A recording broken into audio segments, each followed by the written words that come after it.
is still melanated at the very, very, very top. You're just not going to see it. Even in pictures you see of Amshel Rothschild. Look at that picture of Amshel Rothschild. That's a light-skinned black man. That might as well be Prince Monkey D or Heavy D or one of them niggas. He looked just like this nigga. The Rothschilds, the Carnegies, the Mellons, the Rockefeller, all of these in the instance of the family are all black. The white people, decoys, is the ones that we see.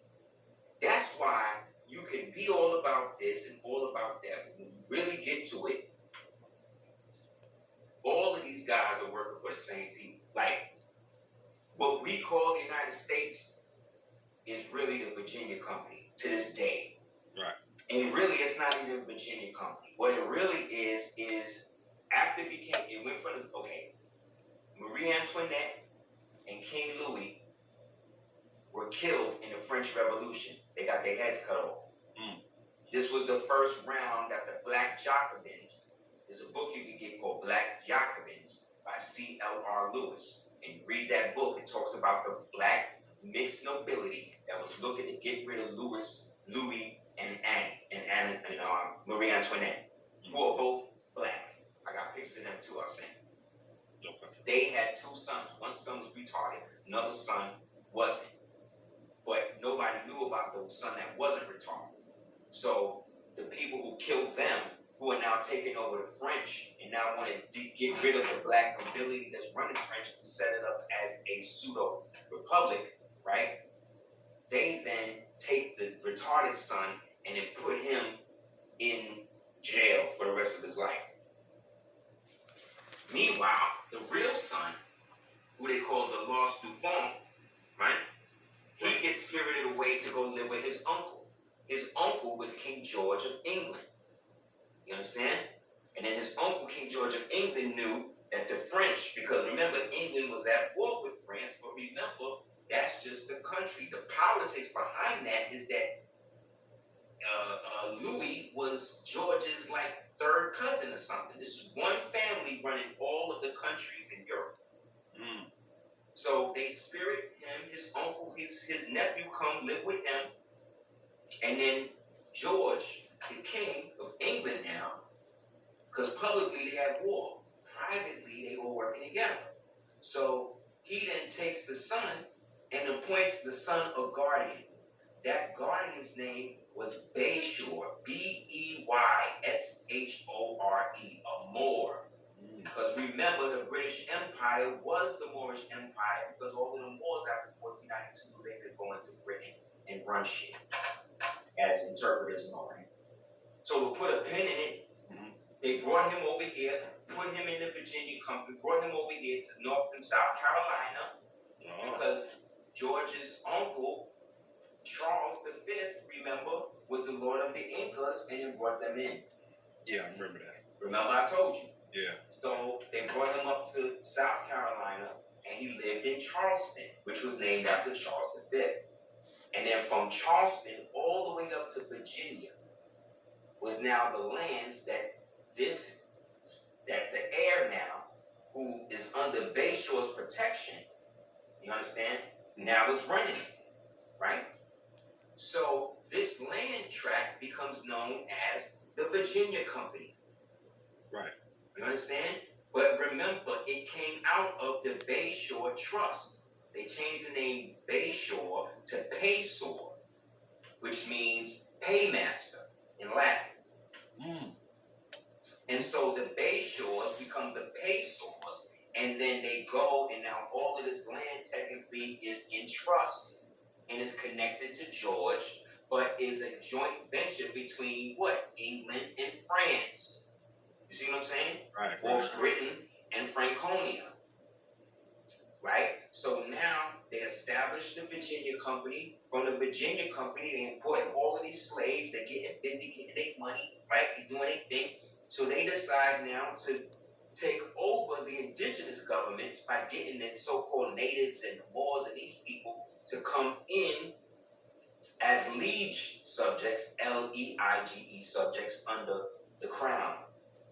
And so now they can extend the original dynasty. But remember, the lands for the colonies was ceded or given over by the descendants of the Inca emperors to Charles, who was running the House of Bourbon and the House of Habsburg.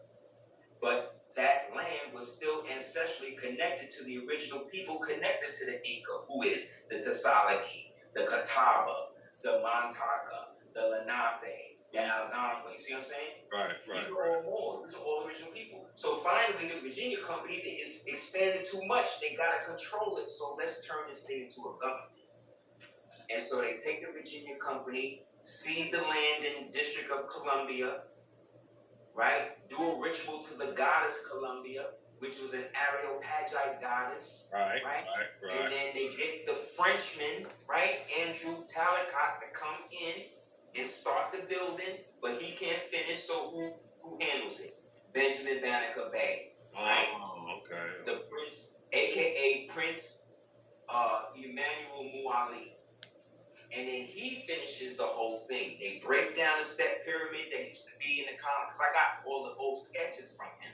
I've shown that in my videos too. The sketches of what Washington, D.C. used to look like with the pyramids and all that shit before they broke it down. I need to see right? And then he did all of that. And then they eventually now set up the District of Columbia that now is the administrator for the Paysor Trust, that is the Virginia Company, that by 1871 becomes the United States Corporation, right? So then so after 1871, they start the great coup d'etat over all the land, redesignate to everybody, right? Then they start the railroad. And then what they do, the devil, what they do is they do bundles, or like in finance, they call them tranches, right? Where you take a bunch of securities, a bunch of bonds, and you tranche them up together into one big bond and then leverage that, right? So look, the Paysor Trust, the Virginia Company, the District of Columbia, right? The government of the United States, they start creating their own citizens. But remember, this is one family trust. Then they start leasing the right to do business in the name of the Paysor Trust, in the name of the Virginia Company, in the name of Washington, D.C. You see what I'm saying? And now this is where Standard Oil come from. This is where Exxon come from. This is where Texaco come from. But they not different companies. They one company and funded by the same trust. I heard that. But what I didn't tell you is that the same trust, remember, this all happened later, but this trust was connected through the relationship with George to the Sesquippie Trust of 1666. That says that anybody that is beyond themselves for 7 years beyond the sea, all of their stuff will be seized and brought into the Sesquippie Trust. That's administered by the Vatican through its satellite company called Washington, D.C., you see what I'm saying? The United States, which is underwritten by the Virginia Company, which is owned by the Bayshore or Paysor Trust. But that's not enough. In order for them to extend the land to do this, they had to get the charter from Moorish Science Temple number 7 or 8 out of Ohio. It's on the books where Standard Oil bought the charter from a dude, or somehow or another got the charter from Charles Bay, and then used that to legitimize their control of the land, to then extend the railroad, to then put a provision in that anywhere the railroad is, the railroad owns the land, 100 miles of the land outside the railroad. Wow. And so they took all of this and bundled all of this shit up into another company called the Charleston, Cincinnati, Chicago Railroad Company. And that's what the United States is to this day. This is why they had to create security firms for the railroad, right? So just like in the railroad, they did the same thing.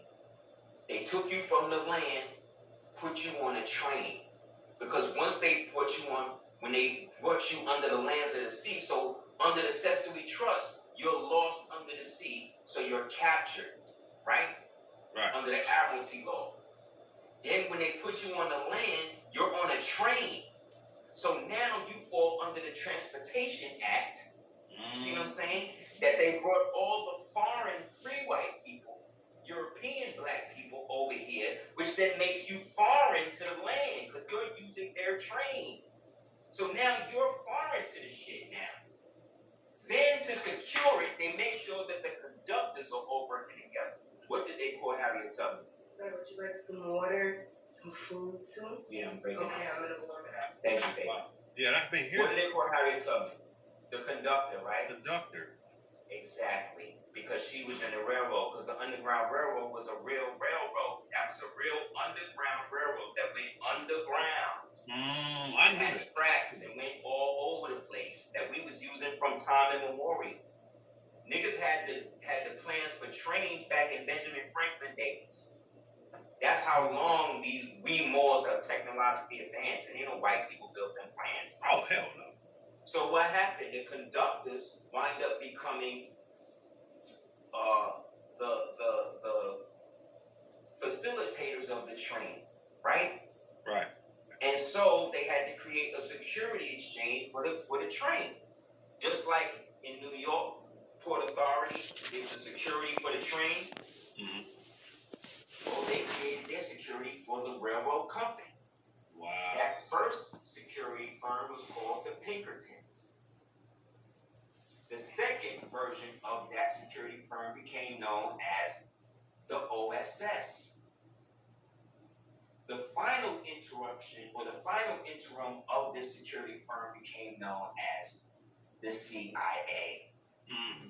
That's why the CIA called themselves